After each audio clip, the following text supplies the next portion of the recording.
What is up, guys? That's it here. It is Sanctuary Sunday once again, and we're going to take a leap from the depths of the burning hells right into the heights of the high heavens to check out the Angiris Council, a congregation of powerful angels who just can't seem to stop meddling in the affairs of Nephilim and demons alike.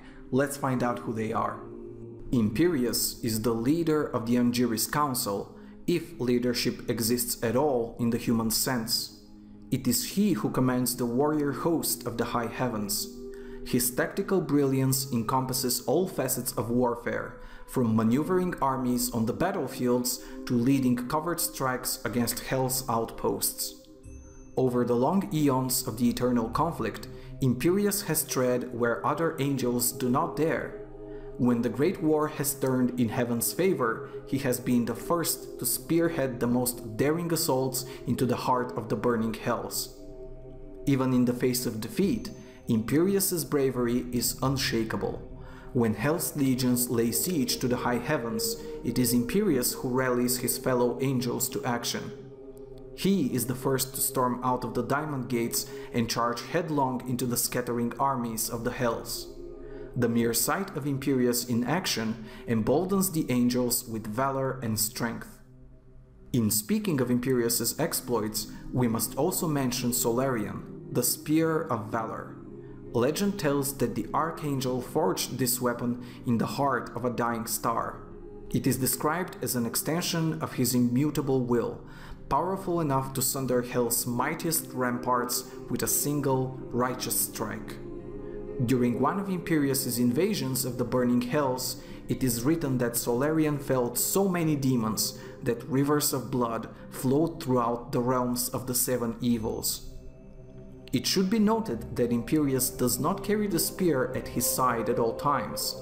Rather, he summons it from on high as a lens of blinding light that then manifests as a physical spear in his hand.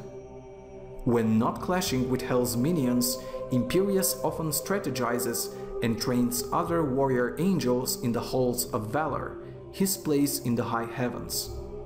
Skatsimi mystics describe the Archangel's domain as a series of vast, glowing chambers that echo with songs of his valorous deeds. There, his trophies of war are displayed in perpetuity. If we take the above to be true, then undoubtedly Imperius must be held in high regard for his leadership and martial prowess. However, his legendary valor appears to come with the fatal flaw of pride.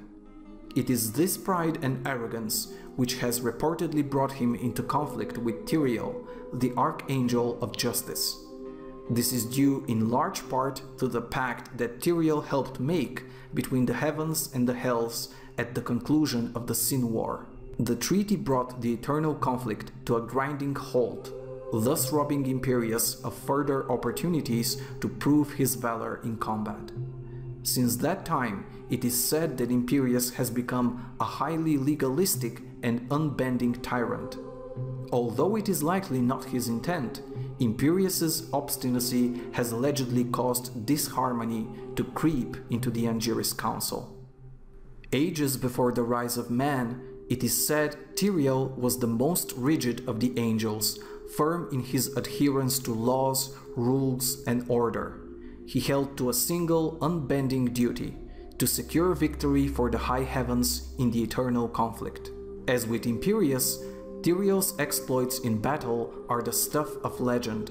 He was renowned for being calm and controlled and meticulous in his execution of combat technique. The Archangel carried out his impassive judgment through the use of Eldruin, the Sword of Justice. Eldruin is, by all accounts, a unique weapon that can cut through any substance or foe in existence. There is, however, an exception.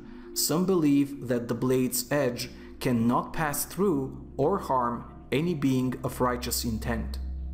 Despite Tyrael's fame as a warrior with few peers, it is nonetheless stated that he was at all times fair and impartial, as justice itself must be.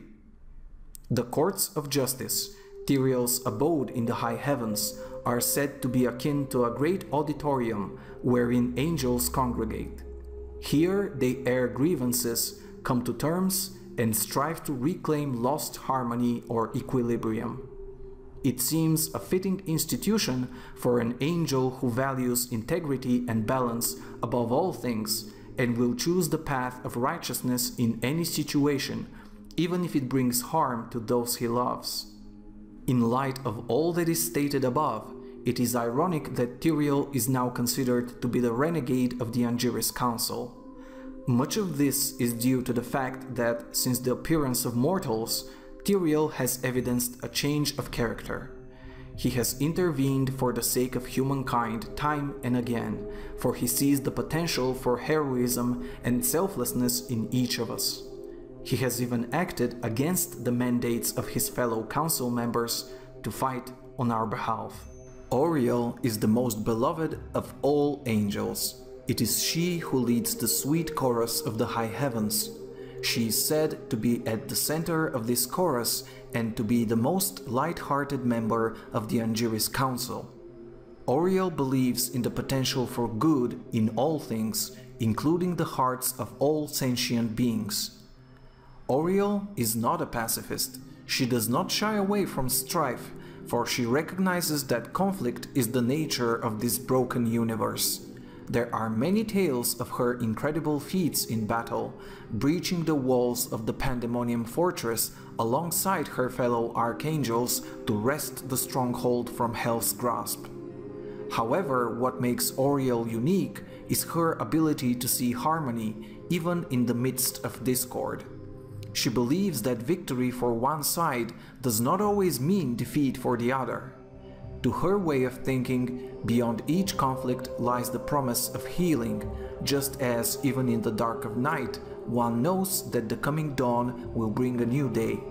Heated arguments between Imperius and Tyrael were put to rest only by Oriole's intervention.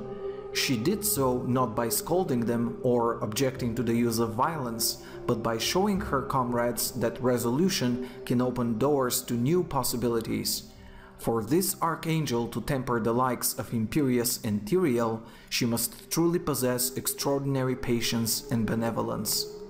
During arguments and debates, Oriole will sometimes drape Almayesh, the cord of hope, around her comrades' shoulders to grant them clarity of thought and emotion. The cord is said to be a manifestation of Oriole's positive qualities. Pulsing with glowing runes from end to end, the long serpentine ribbon can heal and energize those it touches. In battle, Oriole can just as quickly whip the cord through the ranks of her enemies, burning them with righteous fire. Oriole, it seems, spends much of her time in the Gardens of Hope, a tranquil quarter of the high heavens where angels go to clear their minds and find serenity. The trees in this area do not have leaves, but their canopies dense with shimmers of light and sound. At all times, an uplifting choir rings throughout the gardens. Those who hear it find their spirits in harmonious alignment with every other angel who dwells in the heavens. Archangels believe in fate or destiny, the sense that all things are written and therefore knowable. Tyrael has a unique ability to read the esoteric and arcane writings of fate. None of the others dare even try. To them, the visions are indecipherable. By all available accounts, Tyrael's prophecies are not always dark, and he holds a balanced view of all things. Though his loyalty to the Angiris Council is unquestioned, Tyrael has been described as inscrutable or aloof. It is suggested in the texts that Imperius has often sought to learn from Tyrael the outcome of the eternal conflict. Tyrael has maintained at all times a steadfast dedication to victory, but the writings tell us that he has never shared with Imperius his views on the ultimate fate of the never-ending war between the heavens and the hells.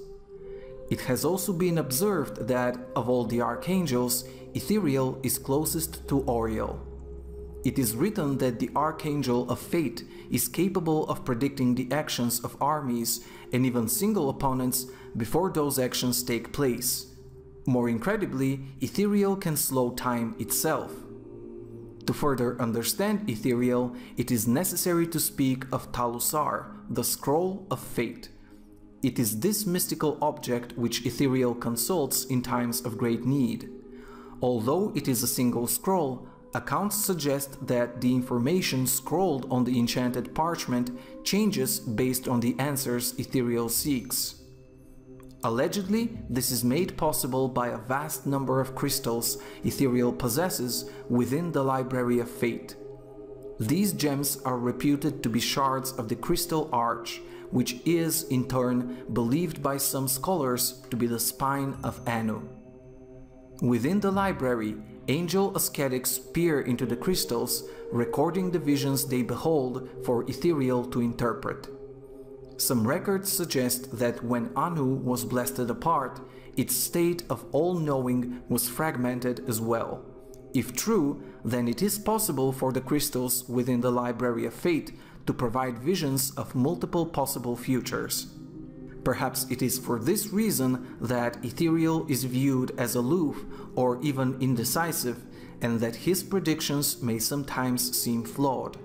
Also worth noting here is that since the discovery of Sanctuary, it is reported that Ethereal has been unable to see the fate of the Nephilim within the scroll, because they are not of the natural order of creation. Malthael is the most mysterious member of the Angiris Council. He is an intelligent and noble being who was once said to cherish all life, but the Archangel is later described as melancholic, evasive, and at times even frightening. Perhaps this is because he is bound to the truth of all things. His wisdom comes from seeing the myriad emotions and experiences that connect the universe. It is believed that Malthael's demeanor can be better understood through the following tract written by the mortal sage Furisage, who sought out wisdom for the entirety of his life. In all things there are two sides, motion and stillness, emptiness and fullness, light and dark. Alone, each side is incomplete, but together they form the totality of existence. Only through embracing the oneness of all things can true wisdom be obtained. Malthael can at times be ponderous and slow to act, but he is revered by other angels for his insight. He rarely speaks and has thus become known as the Silent Angel, but when he does, all those nearby stop to listen. His voice thrums with the harmony of the heavens, and those who hear it cannot help but become enraptured by its melody and the wisdom it conveys. There are other reports uncovered which suggest that Malthael's demeanor has darkened over time and that his voice has become chilling and can provoke thoughts of foreboding and feelings of angst. Again, we see the contrast associated with Malthael. Due to the Archangel's contemplative nature, it appears that he is slow to anger, but that has not restricted him from playing a crucial role in the eternal conflict. In fact, Malthael is a peerless combatant, so in tune with the nature of all things that he can deflect enemy attacks with only the slightest use of force. He is said to derive his insight from Chaladar, the Chalice of Wisdom. This vessel is not like a cup of water that you or I would be familiar with. Rather, the chalice contains living light that can never be depleted. By peering into its depths, Malthael can see the web of connectivity that binds all things as one. There are tales of Malthael staring into the chalice for years on end in his quarter of the high heavens, the pools of wisdom. The pools are infinitely deep wells of emotion. Those who gaze into them see not their own reflection, but the sum total of emotion that all sentient beings in the universe are experiencing at the moment. It is from these pools that Malthael draws to fill his chalice. One intriguing fact concerning Malthael is that the darkening of his mood is said to have taken place in the years following Sanctuary's creation. Did the birth of the Nephilim somehow cloud the Archangel's eyes from wisdom, or did it open them to some new foreboding truth? Perhaps Malthael's change in demeanor is connected to his chalice and the visions he beheld there. Or perhaps there is a connection between the Nephilim and the chalice of which we are unaware. Unfortunately, we may never know. There are troubling accounts that Malthael disappeared after the World Stone's destruction, and with the prophecy stating that wisdom shall be lost, it is hard not to view Malthael's sudden departure as yet another sign of the end of days. And thus we've covered all of the Angiris Council. We do know what happened with Malthael in the end, but I would like to ask, is the Angel of Death your favorite, or you'll go with a more traditional choice like Tyrael? Or maybe you like Imperius or one of the other angels? Do let me know in the comments below, subscribe if you enjoy regular Diablo content, get in touch with the Twitter and Facebook that I linked below, and I'll see you guys next time.